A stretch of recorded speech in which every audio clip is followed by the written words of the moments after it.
Hello everyone, ये सेब मैंने सुबह विहान के लिए कट किया था। थोड़ा सा खाया, आधा मैंने खाया क्योंकि फिर छोड़ दिया था विहान ने। उसके बाद ये देखो जी, मैं लगा रही हूँ आज झाड़ू। मेरी तबीयत थोड़ी सी ढीली ढीली सी थी, इस वजह से मेरा बिल्कुल भी ड्रेसअप करने का मन नहीं कर रहा था। एक होता है ना कि बंदा अच्छे से साड़ी वगैरह मैं पहन लेती हूँ अगर मेरा तबीयत हेल्थ ठीक रहती है। और अब मुझे साड़ी पहनने की इतनी आदत हो गई है ना, मैं इतनी कंफर्टेबल फील करती हूँ साड़ी में। आप में से कुछ मुझे कह भी रहे थे, निधि आप साड़ी ना थोड़ा ठीक से नहीं बांधते हो, पल्ला वगैरह अच्छे से लिया करो पिन लगा के। तो देखिए मैं ज़रूर सीखूंगी। यहाँ देखती हूँ मेरे को पड़ोस में कोई किसी को अच्छे से साड़ी बांधनी आती होगी ना, क्योंकि मेरे को वैसे तो साड़ी बांध लेती हूँ, लेकिन जो साड़ी का जो पल्ला होता है ना वो मेरे से थोड़ा सा नहीं होता, पिन नहीं होता, मेरे को आता नहीं ढंग से करना। तो उसको मैं सीखूंगी, क्योंकि उसके बाद ना जैसे पिन वगैरह कर लो ना साड़ी को अच्छे से, तो उसके बाद अच्छे से मतलब काम करते रहो साड़ी की ना, जैसे ख़राब भी नहीं होती है। उसके मतलब अच्छे से सेट हो करके पहनने में ज़्यादा सही रहता है। और मेरे को तो इस बार जो मैं साड़ियाँ लाई हूँ ना, वो इतनी मतलब पतली पतली सी हैं, पतली मतलब घर में पहनने की ऐसी साड़ी हैं कि उनको पहनने के बाद ना ऐसे लगता ही नहीं है बिल्कुल ही कि मतलब साड़ी पहन रखी है आपने। बहुत अच्छा कंफर्टेबल फील होता है। तो यहाँ पे देखो, ये मैं यहाँ से थोड़ा थोड़ा करके अच्छे से पूरा एरिया में थोड़ा सा झाड़ू लगा देती हूँ, क्योंकि ये एरिया मेरा सबसे ज़्यादा गंदा होता है बाहर का। क्योंकि विहान खेलता है मिट्टी में, जैसे बाहर से चप्पल वगैरह पहन के आते हैं, तो ये इस एरिया में तो ये लगा लो डेली सुबह शाम 2 बार झाड़ू लगाना ही पड़ता है। उसके बाद यहाँ चूहा देखो, चूहा देखो मेरे ऊपर कैसे गिरा यार। मैं यही बता रही, एक ही चूहा है मेरे घर में, एक ही चूही है, छोटी चूहियाँ बस एक ही है पूरे घर में, वही घूमती रहती है। और वो ना एसी है ना, मेरा एसी उधर है, एसी की वायर के ऊपर घूमती है, मैंने कई बार नोटिस किया है। मेरे को डर ये है कहीं एसी की कोई वायरिंग वगैरह ना काट दे, ख़राब कर दे, इसीलिए इस पिंजरा लगाऊंगी मैं आज तो पक्का लगाऊंगी। एक ही है, उसको भगा दूंगी। कभी रसोई में और या इधर इस साइड आ जाती है। तो और बताइएगा, देखो छिपकली आपके ऊपर गिरती है तो कहते हैं कि शुभ होता है, आपके दिन अच्छे बनते हैं, लेकिन जब आपके ऊपर इस तरीके से चूहियां गिर जाए कंधे पे तो क्या होता है। तो यहाँ पे देखो मेरे कुछ बर्तन हैं, मेरे को ये बेड में लगाने हैं। बाहर रखे हुए हैं बर्तन सामान, इसीलिए थोड़ा सा आपको सामान बिखरा बिखरा सा लग रहा है। सारा सामान बेड में चला जाएगा तो जगह बन जाएगी, क्योंकि मेरे जो बर्तन हैं वो सही में बहुत ही ज़्यादा है। और उन बर्तनों की वजह से ना क्या होता है ना, ज़्यादा बर्तन की वजह से ना मेरी रसोई भी भरी भरी सी लगती है। और ये बात भी सच है, देखो मेरे को ना थोड़ा सा ना मैनेज करने की ज़रूरत है, सामान वगैरह अच्छे से सेट करके फिर घर अच्छे से मैनेज होएगा तो अच्छा लगेगा। घर के काम तो मैं करती रहती हूँ लेकिन फिर भी। अच्छा, मैं एक बात और आप लोगों को बोलना चाहूँगी कि देखो यूट्यूब पे ना देखो लड़ाई झगड़ा होना आम बात है। देखो दो लोग हैं, आपस में बात होएगी, मनमुटाव होगा, लेकिन मैं सबसे प्लीज़ रिक्वेस्ट करती हूँ कि गाली गलौज मत कीजिए, गालियाँ मत दीजिए। क्योंकि गालियाँ देना देखो सबसे पहली चीज़ तो हमारी यूट्यूब की गाइडलाइंस के ही खिलाफ है। यूट्यूब ने ये चीज़ साफ सख्त है इस चीज़ में कि है ना, हमें कभी भी ना गाली वाले या इस तरीके के शब्दों को वीडियो में कहीं भी इस्तेमाल नहीं करना चाहिए। और क्योंकि हमें इस बात का पूरा ध्यान रखना चाहिए, क्योंकि देखो हमारी जो वीडियो है वो हर कैटेगरी के लोग देखते हैं। 13-14 साल के बच्चे भी देखते हैं, बड़े भी देखते हैं, बुजुर्ग भी देखते हैं। सिर्फ ये नहीं है कि हम हमारी एज ग्रुप के ही लोग हैं, जैसे हम आपस में लड़ रहे हैं तो हम लोग ये भूल जाते हैं अगर हम लड़ रहे हैं आपस में यूट्यूब पे भी, कि हम दो लोग नहीं लड़ रहे आपस में, हमें पूरी दुनिया देख रही है, हमें बड़े बुजुर्ग भी देख रहे हैं, जिनके सामने हम मुंह से 2 शब्द नहीं निकाल सकते, वो लोग भी हमारी वीडियो देख रहे हैं। तो इसीलिए ना थोड़ा सा ना मैनर्स दिखाना चाहिए। और ना इस तरीके की जो अब गंदी भाषा है किसी भी के लिए। और यहाँ पे अजीब बात ये हो रही है कि कुछ मतलब लेडीज़ ही दे रही हैं, जेंट्स तो कोई देता ही नहीं है, औरतें ही देती हैं। पता नहीं कैसी कैसी, कहीं देख आधी तो ऐसी इतनी गंदी गालियाँ देती है, इतनी गंदी गालियाँ, मतलब पूछो ही मत। मतलब आपके कान में से ना ऐसे हो जाएगा जहर निकलेगा, क्या निकलेगा ऐसे कि मतलब हमने क्या सुन लिया। तेल अच्छे से हमारा गर्म हो गया है, इसमें मैं ऐड कर देती हूँ, ये देखिए लहसुन।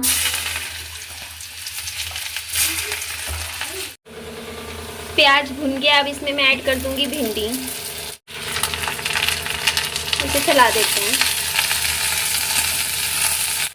तो उसके बाद यहाँ पे मैंने बना दी थी भिंडी की सब्ज़ी। और भिंडी की सब्ज़ी अच्छी बनाने के 2 मतलब आपको मैं वो बता देती हूँ।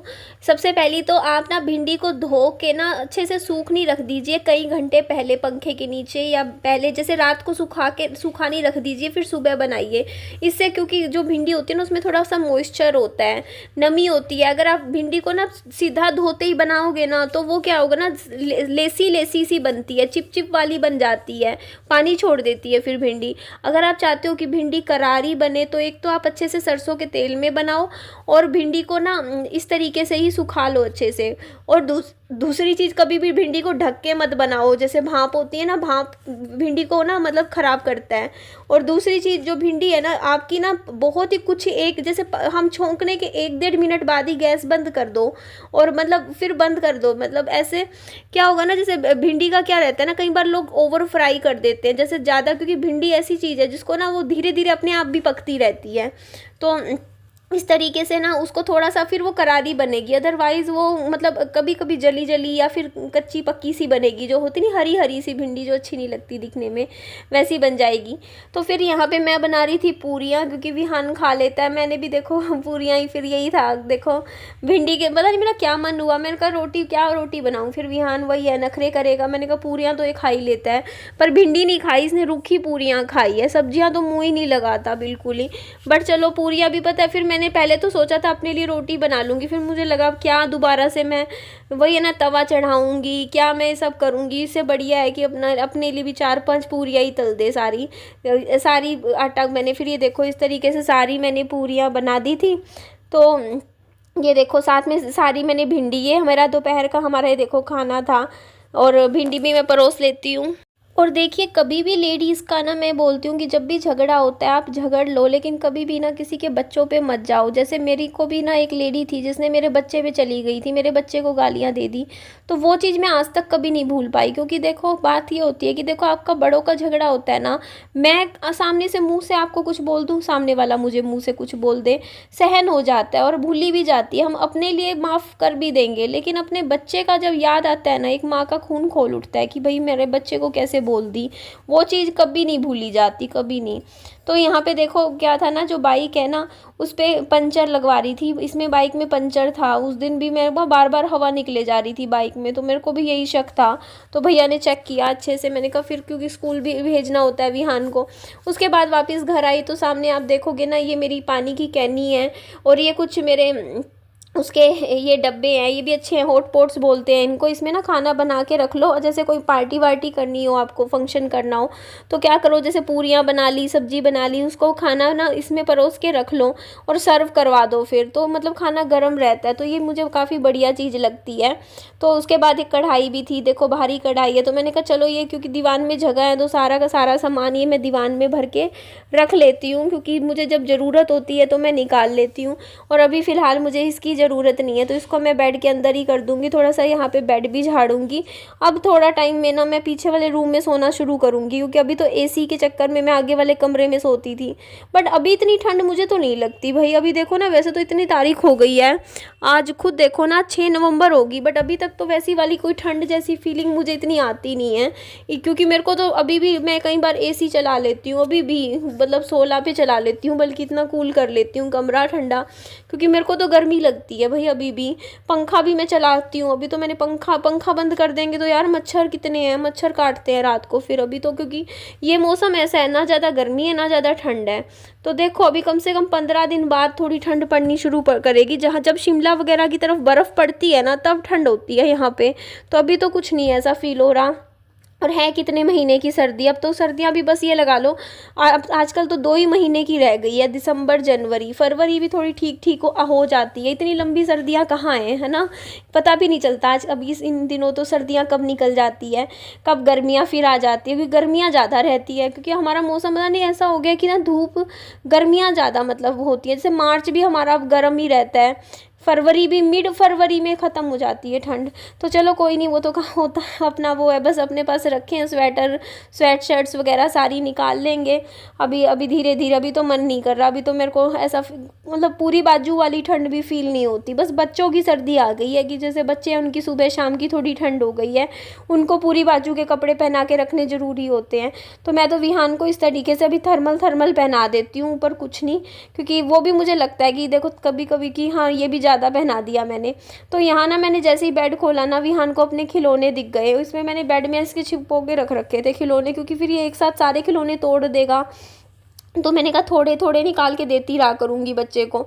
तो मैंने कहा चलो ये दरियाँ अच्छी हैं, ये दरियाँ बढ़िया, यही दरियाँ इसी तरीके की ना जैसे दरियाँ बढ़िया रहती है। कारपेट्स बेकार होते हैं, वो ना ख़राब बहुत जल्दी हो जाते हैं क्योंकि उनकी ना रुई सी निकल जाती है। इससे बढ़िया ना ऐसी ऐसी बढ़िया सी दरियाँ बनवा लो या दरियाँ ख़रीद लो।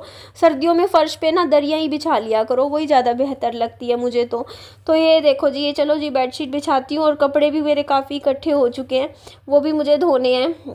तो ये देख लीजिए जी, इसको भी अच्छे से देखो, मैं बेड शीट होती है ना उसी को ही दीवान शीट बना देती हूँ, अंदर की तरफ फोल्ड करके बिछा लेती हूँ। और ये जो सामान इधर दिख रहा है ये भी मैं सेट कर दूँगी थोड़ा थोड़ा करके ना। काम कर घर के काम तो ऐसा है करते करते रहते हैं, तो देखो अपना भी खुद का टाइम पास होता रहता है।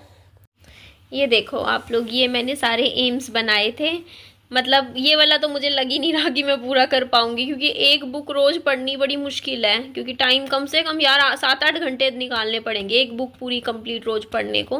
तो ये मैं थोड़ा सा चेंज करूंगी किताब वाला पढ़ने वाला, जैसे ये इतनी नहीं पढ़ पाऊंगी। इसके अलावा ये वाला एम मुझे देखो पूरा करना है। अभी मेरा 78 kg वजन है, मुझे 58 kg पे लेके आना है, ठीक है। तो डेली 3 वीडियो डालूंगी, लाइव शॉर्ट्स करने हैं, मतलब काम करना है यूट्यूब पर। विहान की यूकेजी फर्स्ट क्लास करवानी है। पैसों के मामले में बस मेरा ये है देखो एम्स, दोनों घरों की रजिस्ट्री करवानी है, एक स्कूटी खरीदनी है, एक एसी लगवाना है साथ वाले घर में, 2 लाख की सेविंग करनी है, बस 1 साल में ये सारे काम करने हैं। इसके अलावा ये मेरे वेट लॉस प्लान्स हैं।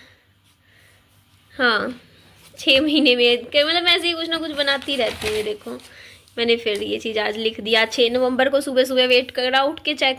अभी भी मेरा 78 kg वेट आ रहा है, विहान का 17 किलो आ रहा है वेट, दोनों का लिख दिया मैंने। तो अच्छा मैं एक बात बोलना चाहूँगी, यहाँ यूट्यूब पे जितने भी रिएक्शन चैनल्स वाले हैं, नाम लेके बात कर रही हूँ चैनल्स के, चाहे उसमें हरियाणा की शेरनी हो, बैनर्जी मंत्रा हो, और भी भारती राजपूत हो, इसके अलावा जितने जो मेरे को समझ में याद आ रहे हैं, दीवा मंत्रा चैनल है, और 1 मिनट कौन कौन से हैं, रोस्ट विद अन्नू है, पता नहीं रोस्ट विद जिया है, जो मतलब मेरे दिमाग में आ रहे हैं मैं वो बता रही हूँ, जो जो मुझे ध्यान आ रहे हैं चैनल्स जो। और इसके अलावा और भी हैं, मतलब एक वो देहरादून मोम नाम से है ना कुछ इस तरीके से, वो वाला है, और भी कुछ कई हैं मतलब चैनल्स, मुझे कुछ के नाम याद आ रहे हैं जो मैं बता रही हूँ, कुछ के नाम मेरे को याद नहीं आ रहे हैं। एक नीकू चौधरी नाम से भी है शायद कुछ इस तरीके से, मतलब मैं काफ़ी जो जो मेरे को ध्यान आ रहे हैं मैं बोल रही हूँ। तो मैं इस तरीके से कह रही हूँ कि देखो जो भी चैनल्स वाले हैं, और हम जैसे भी व्लॉगिंग करते हैं चैनल्स वाले, जो हम अपने वीडियोस बना रहे हैं, तो देखो हमें ना पता है, चाहे वो कुछ भी हो, देखो हम चाहे वो काम करें, देखो उसमें से बहुत से चैनल्स ऐसे भी हैं जो मैंने नाम लिए, उनमें से कुछ चैनल है जो मुझे सच में गालियाँ तक देते हैं, गंदी लैंग्वेज भी मेरे लिए यूज़ करते हैं कुछ चैनल, को सबकी नहीं बात करी, ठीक है, जो मैंने देखे हैं। तो मैं इस मामले में ये बात बोलूँगी कि देखिए कभी भी ना हम जो यूट्यूबर्स हम अपनी वीडियो भी डाल रहे हैं ना, हमें भी ना कभी भी किसी चीज़ को ना जैसे पर्सनल लेके नहीं चलना चाहिए। हमें ये नहीं सोचना चाहिए कि यार वो हमें बोल रहे हैं तो मतलब होता है दुश्मनी की तरीके से नहीं सोचना चाहिए। हमें ये सोचना चाहिए कि चल यार, और ना तो हमें उन रिएक्शन चैनल वालों को अपना दुश्मन समझना चाहिए, ना ही रिएक्शन चैनल वालों को हमें अपना दुश्मन समझना चाहिए। दोनों साइड से ना देखो इतना होना चाहिए कि देखो वो हमारी वीडियोज़ की बात कर रहे हैं, ठीक है, अच्छा है, लेकिन थोड़ी सी ना लैंग्वेज की लिमिट दोनों तरफ से होनी चाहिए ना, हमारी तरफ से कम होनी चाहिए कि हम किसी को कुछ गलत बोले, ना वो हमें कुछ गलत बोले। दोनों साइड से जो, अगर हम 1 मिनट यार मेरा गला देखो पता नहीं 1 मिनट ठंड की वजह से मेरा ना कफ की प्रॉब्लम है, उसकी वजह से मेरी ये चीज़ होती है। तो मैं कह रही हूँ कि देखिए कोई भी चैनल हो, देखो मेरे को भी देखो, मैं शुरू में आई थी यूट्यूब पे तो मेरे को ज़्यादा फील हो जाता था चीज़ें, लेकिन आज मेरे को बहुत अच्छे से मैं समझती हूँ कि देखो रिएक्शन चैनल वाले अपना काम कर रहे हैं, उनका काम है बोलना। मैं भी चाहूँ आज रिएक्शन चैनल खोल लूँ, मेरे को भी पता है कि मुझे फिर काम तो काम है यार, हमें दूसरे के चैनल को पूरा स्टडी करना पड़ता है, उनकी पुरानी वीडियोज़ देखनी पड़ती हैं, सारी चीज़ें ढूंढनी पड़ती है, तो वो भी अपने आप में काम है। लेकिन यहाँ पे बस मैं इतना बोलूँगी कि देखो किसी भी चैनल को बस गाली गलौज नहीं करना चाहिए, चाहे वो रिएक्शन चैनल हो चाहे वो ब्लॉगिंग का चैनल हो। अपनी एक ना वो चीज को मतलब गाइडलाइंस को लेके चलना चाहिए जो यूट्यूब की है। बस गालियां कभी किसी को मत दो। अपनी बात रखने का अधिकार सबको है, जो यहाँ यूट्यूब पे है कोई भी इंसान है, हर इंसान को अपनी बात रखने का हक है। और कुछ भी अगर यूट्यूब पे कोई भी कुछ भी बोल रहा है, चाहे मैं भी खुद रिएक्शन कई बार मैं दे देती हूँ, अगर मुझे लगता है मुझे बोलना चाहिए, मैं खुद अपनी लाइव करके रिएक्शन देती हूँ, बट मैं वीडियो नहीं बनाती हूँ ज्यादा। लाइव में आप लोगों से बात करने आती हूँ, उसी लाइव में मैं बाकियों के बारे में भी, चैनल्स के बारे में बात कर लेती हूँ अगर मुझे करनी होती है तो देखो मैं खुद ये बात मानती हूँ। देखो जो बात है कि हमें अगर ब्लॉगिंग कर रहे हैं तो देखो गलतियां हमसे भी होंगी, मानती हूँ। और कई बार क्या होता है ना, हमें कंटेंट के हिसाब से ना स्टोरी भी मेकिंग करनी पड़ती है, सारी चीजें करनी पड़ती है। लेकिन अगर हम कुछ चीजें गड़बड़ भी कर रहे हैं तो हम सुनने के लिए भी हमें तैयार रहना चाहिए। हमें ये नहीं सोचना चाहिए कि यार हम कुछ भी दिखाते रहे, हम कुछ भी बोलते रहे और सामने रिएक्शन चैनल वाले चुप बैठेंगे, तो ऐसा नहीं है। देखो अगर हमारी तरफ से गलतियां होंगी तो उनको पूरा राइट है बोलने का। फिर जैसे एक बच्चा है, देखो यार वो स्कूल में पढ़ रहा है, क्लास में जाता है, अगर वो होमवर्क करके नहीं आता या उसकी गलती है तो वो तैयार रहता है ना कि हाँ चल फिर टीचर सुनाएगी उसको, तो उसको उस चीज के लिए अपने रिजल्ट भी तैयार रहना चाहिए। मतलब हर तरीके से यार कोई भी हो इस तरीके से। लेकिन बस ये कि यूट्यूब का ना माहौल खराब नहीं होना चाहिए। मतलब एक हद तक चीजें ठीक है, लेकिन उससे बाहर चीजें नहीं होनी चाहिए बस, है ना। हर कोई अपना काम कर रहा है यार, जिसने अपना चैनल खोला है वो काम ही है। मेरे को भी अपनी गलतियां कई बार देखो मैं कर जाती हूँ, मैं नहीं कहती कि मैं हर जगह सही हूँ। मेरे को बाद में रियलाइज होती है जब रिएक्शन चैनल वालों के थ्रू, उस दिन नहीं होगी। कई बार क्या होता है कि कई लोग क्या होता है रिएक्शन दे देते हैं, वीडियो में बोल देते हैं, वो बात उस टाइम अपने उस पे आ जाती है ईगो पे, यार ऐसे कैसे बोल दिया। लेकिन कुछ टाइम बाद वो चीज मुझे फिर खुद ही समझ में आती है कि नहीं निधि यहाँ पे मैंने गलती कर दी। वो बात उस टाइम नहीं आती समझ। मेरी अभी एक शॉर्ट वीडियो गई थी जिसपे मेरे को कमेंट्स आ रहे, रिएक्शन चैनल वालों ने बोला वल्गर लग रही है, ऐसी लग रही है। उस टाइम मेरे ऊपर आ रही थी, मेरे को भी लगा यार ऐसे कैसे बोल रहे हैं, मैं तो इतनी अच्छी लाइव वीडियो बनाई है, ऐसे है वैसे है। बाद में एक दिन मैंने शांति से बैठ के खुद उस वीडियो को खुद दोबारा देखा, तो मुझे खुद को रियलाइज हुआ कि हाँ नहीं, थोड़ी सी वल्गैरिटी की तरफ चली गई। मैंने बनाई उस इरादे से नहीं थी, लेकिन वो खराब लग रही है देखने में, क्योंकि उसमें मेरा मतलब मैं दिखा रही थी अपना अपना जैसे मतलब जो मेरे पॉइंट्स है, जैसे बेली फैट है, मेरा पेट निकल गया है, वजन बढ़ गया है, मैं मोटी हो गई हूँ, तो वो चीजें मेरे को दिखा रही थी कि मेरा वजन इतना बढ़ गया है। मैंने सोचा था मैं अपनी एक वेट लॉस जर्नी शुरू करूंगी, उसमें हर वीक 1-1 किलो कम कर करके मैं रिजल्ट दिखाऊंगी। बट वो रिजल्ट वाला काम मेरे से हुआ नहीं, है ना। उसके लिए मेहनत करनी पड़ती है, वो मेहनत कहीं ना कहीं मैंने अच्छी से की नहीं। करना चाहती हूँ करूंगी, लेकिन उस टाइम हुई नहीं। तो या तो पता है क्या था, वो वाली जो मेरी शॉर्ट वीडियो थी ना, वो मेरी गलत नहीं थी, लेकिन उसमें ना गलती मेरी ये थी कि जैसे मेरे को ना रुक के वो वीडियो डालनी चाहिए थी। मान लो मैंने अगर 5 किलो वजन कम कर लिया, उसके बाद में डालती बिफोर और आफ्टर करके 30-30 सेकंड की कंबाइन करके वो वीडियो डालती, तो वो वीडियो कहीं से कुछ गलत नहीं लगती। लोग फिर मेरे को अप्रिशिएट करते कि निधि हाँ तूने रिजल्ट दिखाया, वजन कम किया। लेकिन सिर्फ इस तरीके से वो करना मेरे लिए गलत लगा, तो मैंने वो वीडियो अपने चैनल से हटा दी। मेरे को लगा हाँ यहाँ पे मैं गलत हूँ। तो मैं खुद कहती हूँ देखो इंसान है, मैं हूँ, कुछ भी अगर मेरी गलती कोई मुझे बताता है, समझाता है कि निधि मैं ये चीज गलत कर रही हूँ, तो मैं उस चीज को एक्सेप्ट करती हूँ, है ना। लेकिन हाँ वो चीज है कि बस एक थोड़ा सा आप लोग भी और हम लोग भी, है ना, काम यहाँ कर रहे हैं, तो थोड़ा सा ना बस ये कि लैंग्वेज की एक होता नहीं मर्यादा ना भूले, ना मैं भूलूं ना कोई और भूले। मतलब बस गाली गलौज ये सब चीजें ना हो बस यूट्यूब पे, मैं ये कहती हूँ। बाकी ठीक है जी, बाकी सब अपना काम कर रहे हैं। तो एंड करती हूँ इस वीडियो को। अपना खूब सारा ध्यान रखिए। Bye bye, take care.